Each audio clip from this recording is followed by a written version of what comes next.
உங்களுக்கு தெரியுமா? செங்கடல் 2ஆக பிரிந்த அந்த சம்பவம் வெறும் தண்ணீர் பிரிந்த ஒரு அதிசயம் மட்டுமில்ல. அது எகிப்து எதிர்பார்க்கவே இல்லாத ஒரு ஆன்மீக போர். அந்த இரவு எப்படி இருந்துச்சு தெரியுமா? வனாந்தரம். சுத்திலும் அடர்ந்த இருள்.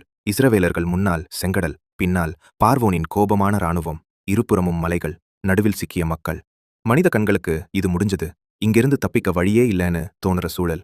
ஆனா, காணாத உலகில ஒரு பெரிய மாற்றம் நடக்க ஆரம்பிச்சது.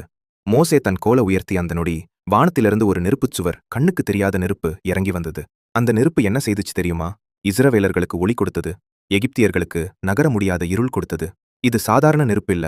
தேவன் தாமே தன் பிள்ளைகளுக்கும் அவர்களை துரத்தின எதிரிகளுக்கும் நடுவில் வந்து நின்ற தருணம்.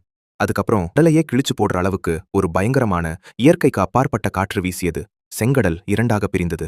இஸ்ரவேலர்கள் கடலின் அடியில் நடந்தபோது அவர்கள் வைத்த ஒவ்வொரு அடியும் அடிமைத்தனம் உடைக்கப்பட்டதற்கான ஆன்மீக சாட்சியாக வானத்தில் பதிவானது. பார்வோனின் ரதங்கள் வேட்டையாடும் மிருகங்களைப் போல